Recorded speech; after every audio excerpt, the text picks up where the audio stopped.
Hello, class. Welcome to week 12. By now, everybody should be working on their essay number 3 topic, privacy. The essay for number 3, essentially, when you go to the Southwestern database, opposing viewpoints in context, and you click on issues, uh, you could search with the Patriot Act. You could click on the issue for privacy. You could click on social media. You could click on Facebook. It's any type of surveillance.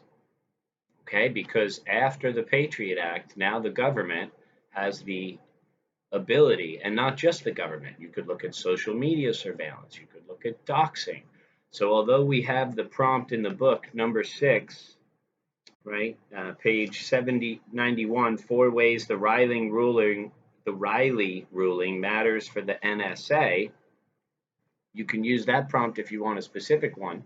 But just as for the last essay, if you kind of wanted to write about stereotyping as a whole, for this one, you could write about privacy issues as a whole.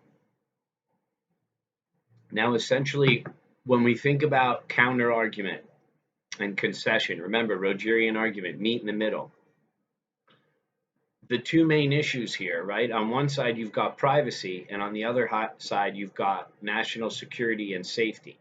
So, at what point does our safety and national security take precedence over free speech and privacy rights?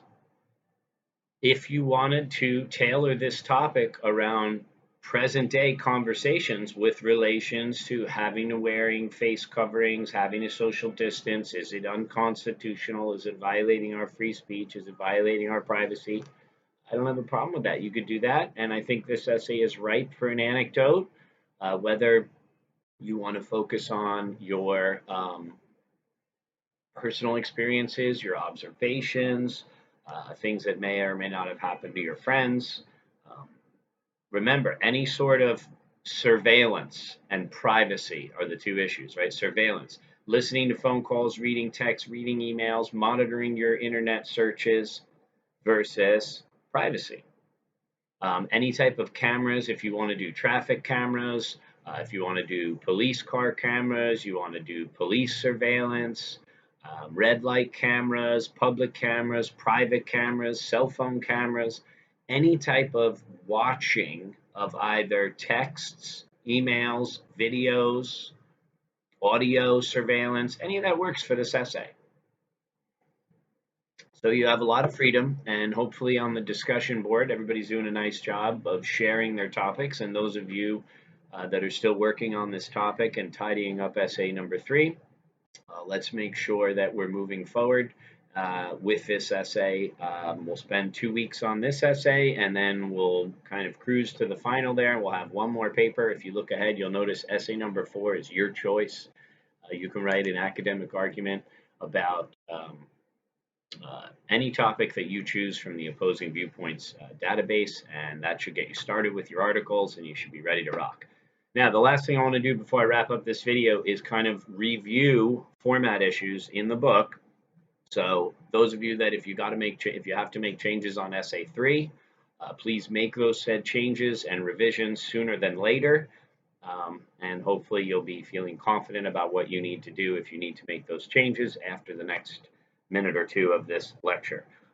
We've already gone over specifically the pages on 445, 446, and 447 on framing quotes, meaning setting them up.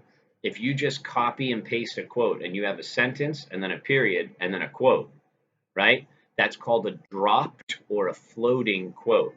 You have to frame the quote. You have to set it up with some of your own words. Now, you can either use a signal phrase and a comma, as it says on our comma handout, right? I believe that was the comma rule in the bottom right-hand corner, right?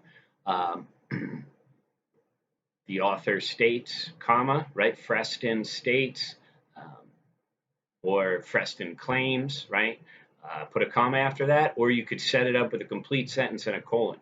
So if you have a complete sentence and a period before a quote, the easiest way to fix that is take that period and turn it into a colon. Okay, so if you have to avoid floating quotes or dropped quotes on SA3, if that was one of my comments, make sure you set them up with a signal phrase, right? It'll end with a verb and a comma, where a complete sentence and a colon. Or you can blend it into the sentence with your own words. And a great word to blend it in is that. And if you use the word THAT, that, you don't need any punctuation. Freston states that, and then just have your quote, and you're good.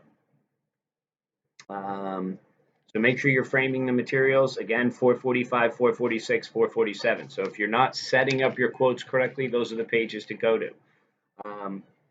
Second, you have to cite your quotes correctly, right? And we use the author's last name, right? And paragraph number, right? That can be found on page 470 to 471, right? Number 16, non-print or electronic source, and it has the example at the top of 471, PAR period. So it'd be Freston, comma, PAR period, and then, I don't know, the number 2, Freston, comma, PAR period 2, in the parentheses with the period. If there's no author listed, cite by the title of the source. And if the author is quoting someone else, follow the rules for an indirect source on page 470, number 13. You put where you read the quote in the parentheses with the abbreviation QTD in.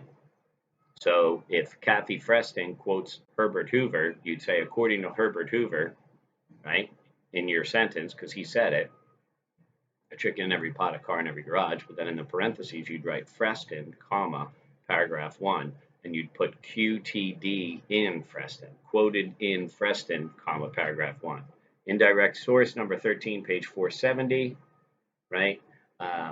And basic citations 471. So set up your quotes, cite them, and always comment on them, right? And everybody's doing a good job commenting on them. Just don't let your source, the quote, be the last thing in a paragraph. You should always end with your own words. And the last thing that a lot of people needed help with format-wise is the works cited on page 472, right? You have all the information you need on page 473. Number 9 tells you how to cite a document from the textbook. And if you're citing a document from a website, it's number 31 on page 477. And if you're citing a document from a database, right, you can just copy and paste the citation that the Southwestern database does for you at the end, or you could follow the guidelines on 477 and 478 for documenting a source from a database. But the easiest thing to do is copy and paste. Most of you are just going to be using number 31, 477, a document from a website, just like you did for your first essay for Vegetarian is a New Prius, author, title, website, publisher, date it was published, the word web, date you accessed it. Okay, so hopefully this little format review, this essay 4 kind of discussion idea, keep the ideas coming on the discussion boards, and I'm going to be making videos now going back over each of the essays we've read since everybody hopefully has had time to catch up. So more to come. Stay tuned.